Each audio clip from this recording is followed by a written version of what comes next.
Welcome to the CBS Eye on Money show. It's Thursday, July 21st, and we are here trying to take the mystery out of your financial life. We're really just trying to answer whatever is going on in your financial life that might be causing you, maybe it's some anxiety, maybe it's just a question, maybe you need another set of ears and eyes on a situation. That is why Mark and I are here. We're both certified financial planners. And that really does mean that we view the world through a much larger lens when it comes to your finances. I think a lot of people, they often will call about a specific question. And then you get that we are going to drill down and ask you all the questions that we ask everybody. So be prepared. Just go along with us, okay? Would be very helpful if you did that. And just know that if you're going to come on the program, we'll get all the information. If you choose not to come on the program, if you just want to leave us a note and have us answer that on the air, try to give us a lot of detail because then we can better answer your question, whatever it may be. Okay? Good? Fabulous. All right. So first things first, let's get one of you folks on the air. It is Bob who's on the line from South Carolina. Hello, Bob. Welcome to the program. What can we do for you? Good morning, Jill. I'm calling to kind of run you through some of my financial situation, get some advice. Coming out of or into this version of the pandemic, I had a lot of restless energy, and that caused me to take stock of our financial situation, mine and my wife's financial situation. Where should I start on all of that? Why don't you start with number one? How old are you? That's the easy question for today. So I'm 37. My wife will be 39 this year. Okay. Do you guys have kids? Yeah, we have a boy and a girl. My son, he'll be 13 this year. My daughter, she'll be 9. And right now, are you both working? One of you working? What's the situation? Yeah, we're both working. She had taken a little bit of time out of the workplace to help raise the kids. And right when about 3 years ago, she got back in. She had used that time when she was off to get her master's degree, and she kind of hit the ground running when she came back to work. So she's killing it now, is what you're saying. Yeah, That's she's fabulous. doing amazing stuff. That's great. That's great to hear. You must be proud of her, and she must be proud of herself. So that's awesome. Right now, how much are each of you earning? So I make a little over 90,000 a year. She makes 75,000. She's salaried for 75,000 plus bonuses. She's seen some rapid increase, and she's applying for jobs that make plenty more than that. Her ceiling is quite a bit higher than mine. Okay. In your current jobs, are either of you entitled to a pension? No, neither of us are qualified for a pension or putting money away for pension. Okay, got it. And you're both using retirement accounts now? Yeah. So I started early with that. As soon as I was able to, I started putting money into my 401k, and even earlier than that, I was putting money away into a Roth. I had a high school teacher that left an impression on me, kind of explained how all that works, and then that's so cool. I love that. It's like I had a coach. I had a high school teacher who told me to start saving early, and it worked. Yeah, he had a way about him where he sort of laughed at the class and said, "None of you are going to do it, but it's the best thing you could do." Why did you do it? It's a little bit of that, a little bit of the challenge, and a little bit of my upbringing kind of taught me to value security, and that I saw that as a way to get some security.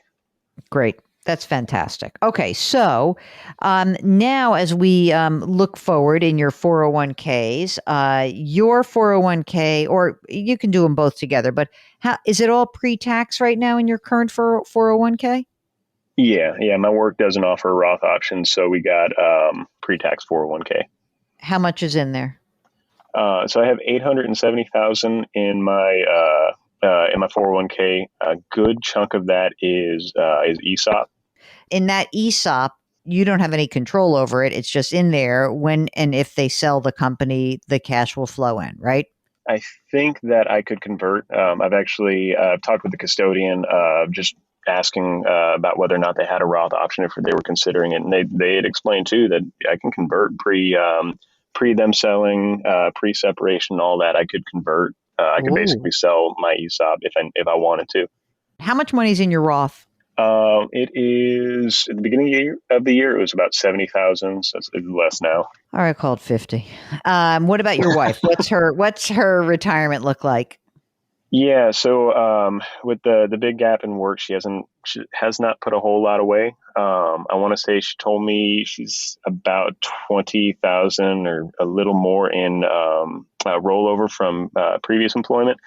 And we just started her Roth last year, so she got 6,000 in that. Okay, that's fine. She's like, we're getting ready to get her cranked up. So I have no fear about this one. Right now, are you both maxing out your retirement contributions on your current income? No, we do about 10,000 each.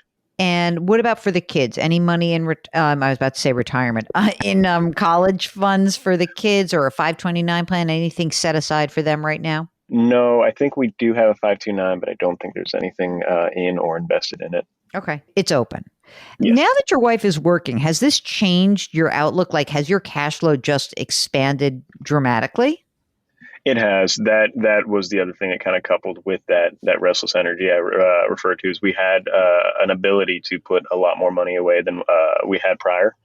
That's great. So Yeah. I had just done the deferring paychecks kind of thing. I had contributed to my Roth until I was in my basically until we started a family, and then that tailed off. So I contributed to my Roth again now that we've got the extra income, and we decided to start running her retirement vehicles as well. Okay. And when you say you put $10,000 each into retirement, that's in your 401k or in your 401k and Roth. Just the 401k. Okay. Yeah, we And what are do you putting about into the Roth? 6,000 a year.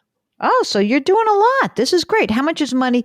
What about safety, like boring money in the bank? What do you have? Yeah, we have a little over 10,000 in a savings, and our checking account balances. It basically will fluctuate between 10 to 20,000, depending on what time of the month it is. Okay.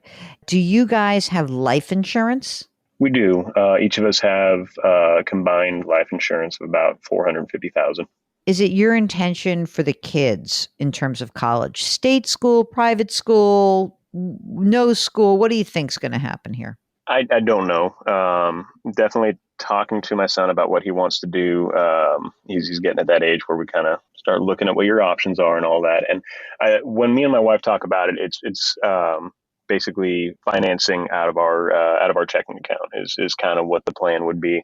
Mhm. Encourage them to get scholarship, encourage them to take student loans, kind of understand what it is they're buying with an education. Mhm. But our intention is not to have them saddled with debt on graduation. Okay, So very good. And what about where do you live? Do you rent? Do you own? we own our house. We have a mortgage that's worth 220,000 on it, and the beginning of the year it was almost 500,000. I think at this point it's mid 500s for what it would go on the open market. And the mortgage, what's the interest rate on that mortgage? I think it's 2.7. You got some estate documents? You got a will? Anything like that? No, no. We Oh. this Mark, where's conversation the comes up with. sounder? What's the sounder that we need when people say sheepishly, "No, I knew you were gonna." Is it a wah wah? Oh, you just wanted like a Family real Feud penalty. style. Yeah, yeah. Oh Family boy. Feud. Do you have a benefit at work that has? I've been hearing a lot of larger. I don't know if you work at a big company, but a lot of companies are now making that legal access as part of their benefits. Do you have that? I can certainly check into it. And with the places that my wife's applying to, I think she probably got better odds of finding it that way. Okay, The big hang up for us I is, know. and this Let is me not guess. Who are you going to leave the kids to? exactly, I know because exactly. like she has a terrible sibling that she wants to leave it to, and you have a terrible sibling that she hates. Something like that. Well, it's a little bit of they're out of state and a lot of family, and they get along great. We all get along great, but it's a decision we just never settled on. Even at the, you know what, you could make a temporary choice. In other words, you could have a placeholder. So let's just say you're young, but maybe you have like parents who are nearby for the time being. Name the parent. Just name the person on a temporary basis that makes the most sense, and then you can always go back and change it. All right. Fair enough. The concept of parents gets into that second topic too, by the Oh, way. geez. Okay. All right. Well, whatever. Mark, are you willing to move to South Carolina with Amanda and Theo? No. Okay. I just thought I would try.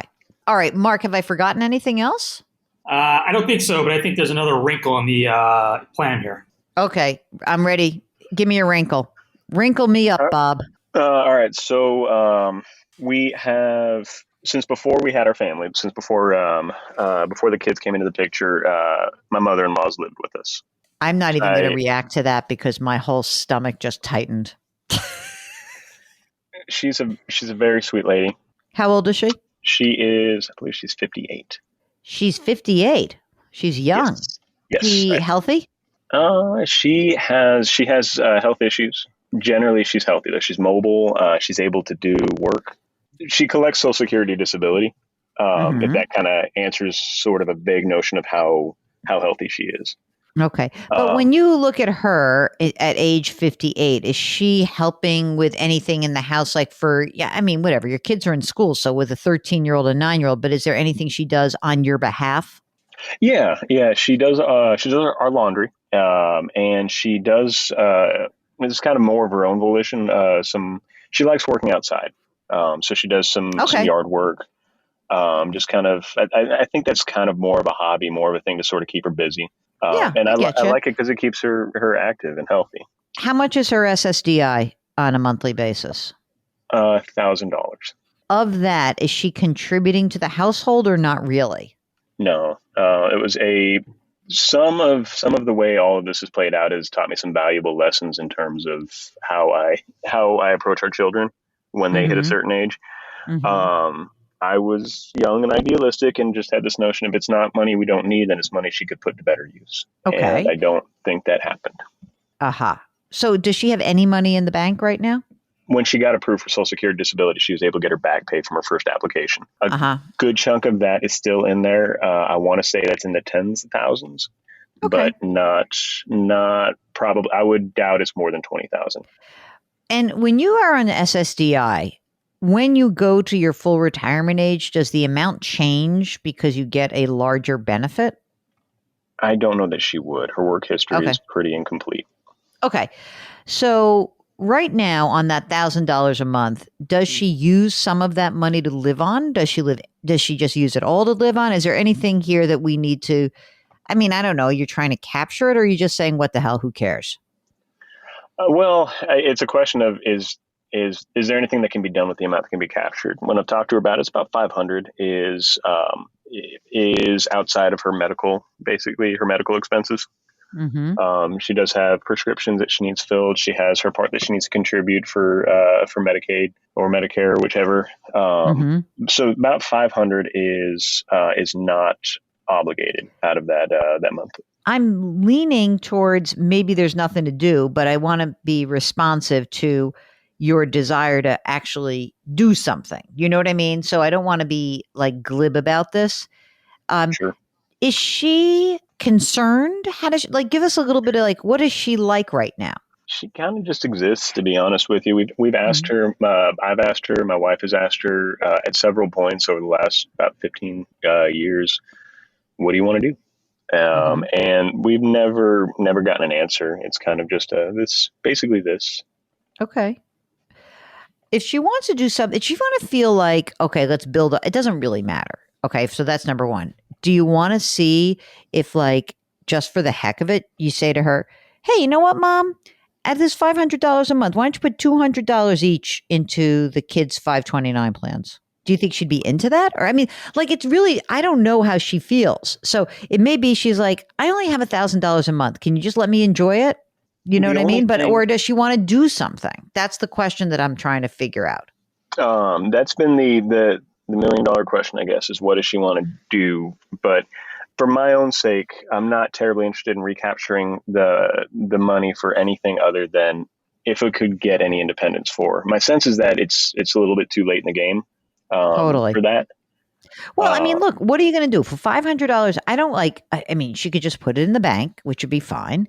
She's not going to put money in a retirement account. We don't want to mess with her benefits in any way, shape, or form. You know what I mean? Like we don't want to do too much. She could just add it to the bank account. But I mean, does she drive? I'm not sure. To be completely honest with you, I'm not sure. I know she does some kind of she does sort of petty cash purchases. She'll get stuff for the kids every now and then when she takes them out. But no, I couldn't tell you exactly what she does with that money. Are you happy with her there? Or, I mean, I kind of get the sense that maybe you want the situation to come to an end at some point. Yeah, the empty nest part is probably that's the one where It's a race I don't. between retirement and his mother-in-law's death. It's sort of like isn't that terrible to say? I But can be awful, but it is sort of the truth, right? sure. I mean, look, I don't think you're going to, I think it's about as good as it's going to get right now. Is there a possibility that you put her in an apartment on her own? I don't see that happening. She's living with you right now and she's 58 years old or whatever. I just don't see I don't see how that changes. Does she have a separate entrance in your home? Yeah. So we when we moved out here, we'd got a walkout basement.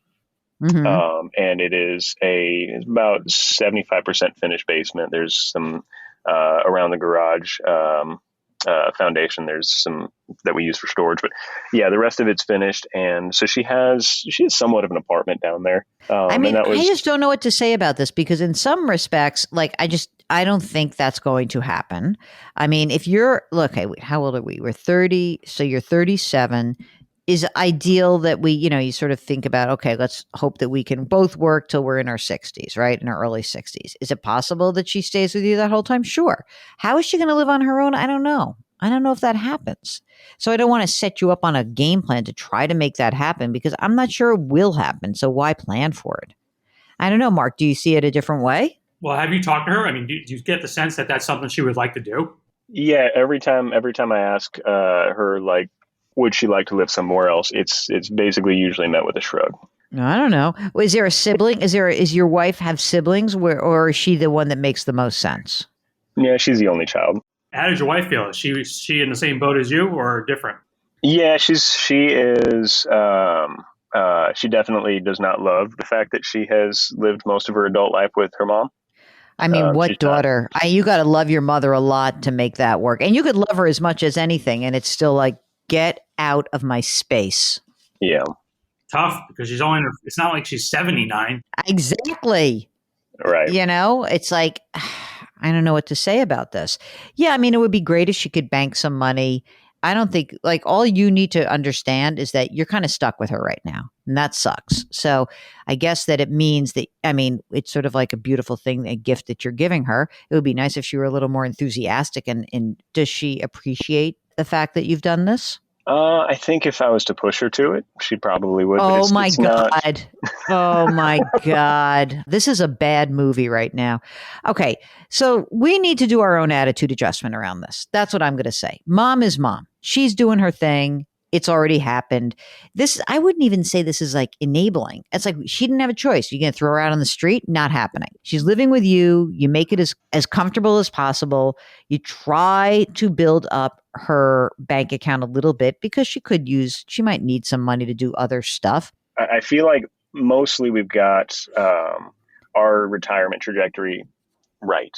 Yeah, it's great. So It's totally great. You're on the right track. Absolutely. I mean, you're putting 10 grand each into your retirement accounts, another 6 grand each into Roth. It's fantastic. You've got your life insurance. You've got your emergency reserve. I wouldn't mind you guys building up your emergency reserve a little bit more now, knowing that you have a 58-year-old who doesn't have a lot of money. So I wouldn't mind you guys having a little extra money floating in there. Can I ask your opinion on something? Yes. It's a financial one, and it so my instinct is to sock a lot more money away, but there's a tendency, especially when we've got a family and we have the trips that we want to do or stuff around the house that we want to do.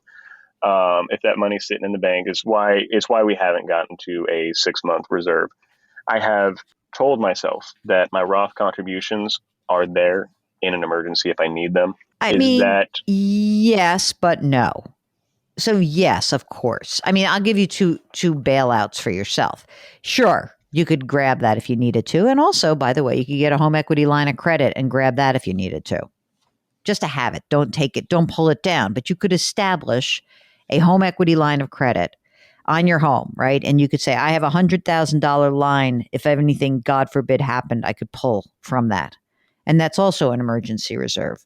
But an emergency reserve is usually money in the bank. So yes, you could get money elsewhere. You could even take a loan against your retirement account. But I'd rather you build up the emergency reserve fund, actually. Okay. Now, Mark, should he convert some of this 401k that is pre-tax, the ESOP 401k, 870 grand? Should he convert some of that into Roth right now, or what? And use what to pay the tax bill? That's the problem. This is exactly the conversation me and the wife had, was because it does seem like a good time to do it. My non-ESOP is down. Yeah, and her income is only going to rise. Yeah. But I don't want you to drain the money. I was going to say, we have a concept of what the tax bill would likely be with our projected income. So there's even this idea that maybe if we maxed out our tax bracket, we'd know. But then it's back to the thing we just talked about, is should that money go into savings instead of taxes? I think so. I think it should. Truly. Now, next year, you might have another shot at it. You know, if she kicks ass, okay, and you say to me, it's 6 months from now, it's 2023. And now let's pretend that you're making your 90 and all of a sudden your wife's making 130. And now you have more cash flow and you're building up your accounts and things look good.